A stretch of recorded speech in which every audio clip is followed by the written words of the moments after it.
एक बार एक बहुत बड़ा बिजनेसमैन एक छोटे से गांव में जाता है। उसका प्लान होता है कि उस गांव में एक फैक्ट्री लगानी है। वो एक ऐसी जगह तक पहुंच जाता है जहां पर उसके सामने नदी होती है और उसके सामने गांव होता है। अब उसके पास में दो ऑप्शंस होते हैं। एक कि वो सड़क के रास्ते से घूम करके उस गांव तक पहुंचे, जिसमें करीब करीब 8 घंटे लगेंगे, क्योंकि डायरेक्ट कोई रास्ता नहीं है वहां तक पहुंचने का। दूसरा कि सिर्फ 20 मिनट में एक नाव में बैठ करके उस नदी को पार करके उस गांव तक पहुंच जाए। तो अपना टाइम बचाने के लिए उसने उस नाव में बैठने का डिसीजन लिया। वो नाव बहुत ही छोटी सी थी, जिसमें एक तरफ एक आदमी बैठा था जो कि नाव चला रहा था और दूसरी तरफ ये बिजनेसमैन बैठा हुआ था। तो नाव में बैठने की थोड़ी देर बाद उस बिजनेसमैन ने उस नाव वाले से पूछा, तुझे पता है तेरी नाव में कौन बैठा है? तो नाव वाले ने बड़े ही भोलेपन से कहा हाथ जोड़ करके, नहीं साहब मुझे नहीं पता आप कौन है। तो बिजनेसमैन बोला, अरे तू अखबार नहीं पढ़ता है क्या? हर दूसरे दिन मेरी फोटो आती है अखबार में।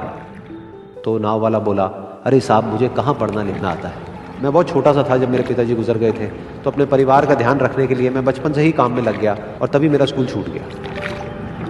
ये सुन करके उस बिजनेसमैन ने उसका मजाक उड़ाते हुए उसको कहा, तुझे पढ़ना लिखना तक नहीं आता है, ऐसी जिंदगी का क्या फायदा? ये सुन करके उस नाव वाले को बुरा तो लगा, लेकिन उसने कुछ नहीं कहा। थोड़ी देर बाद वो बिजनेसमैन उस नाव वाले से बोला, अभी कुछ ही दिन बाद ये जो सामने तू जमीन देख रहा है, यहां पर मेरी एक बहुत बड़ी फैक्ट्री होगी जहां पर हमारे ब्रांड की मिनरल वाटर की बॉटल्स बनेगी। उस नाव वाले को बात समझ नहीं आई। उसने कहा, क्या बनेगा साहब? तो बिजनेसमैन थोड़ा सा इरिटेट होकर के बोला कि हमारे यहाँ पर पानी की बोतलें बनेंगी जो तेरे गांव में नहीं बिकेगी, लेकिन शहरों में बहुत बिकती है। अरे कभी तू शहर गया होगा तो तूने देखी होगी पानी की बोतलें रखी होती है दुकानों पर। फिर वो नाव वाला बोला, अरे साहब मुझे कैसे पता होगा, मैं तो कभी इस गांव से बाहर गया ही नहीं। फिर वो बिजनेसमैन उसके ऊपर हंसते हुए बोला, तू कभी इस गांव से बाहर तक नहीं गया, तुझे पता ही नहीं कि शहर क्या होता है? अरे ऐसी जिंदगी का क्या फायदा? उसकी ये बात सुन करके उस नाव वाले को सच में लगने लगा कि मेरी जिंदगी शायद किसी काम की नहीं है। अपनी इस सोच की वजह से उसका नाव से ध्यान हटा और तभी नाव की टक्कर हो गई एक बड़े से पत्थर से, जिसकी वजह से नाव में पानी भरने लगा और नाव डूबने लगी। उस जगह पर पानी बहुत ही गहरा था और किनारा दूर था। नाव वाले को समझ आ गया कि अब इस नाव को बचाने का कोई तरीका नहीं है और वो अपनी जान बचाने के लिए नदी में छलांग मारने ही वाला था। तभी उसने उस बिजनेसमैन से पूछा, साहब आपको तैरना तो आता है ना?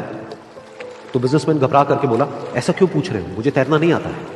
उसकी ये बात सुन करके नाव वाले को हंसी आ गई और वो बोला, अरे साहब आपको तैरना तक नहीं आता, ऐसी जिंदगी का क्या फायदा? ये सुन करके उस बिजनेसमैन को अपनी गलती का एहसास हुआ और वो हाथ जोड़ करके उस नाव वाले से बोला, तुम जो कहोगे मैं तुम्हें दूंगा, बस मेरी जान बचा लो। तो उस नाव वाले ने बोला, अरे साहब आप घबराओ नहीं, मुझे सिर्फ तैरना नहीं आता है, मुझे डूबते हुए लोगों को बचाना भी आता है। आप मुझे कस के पकड़ लो, मैं आपको कुछ नहीं होने दूंगा।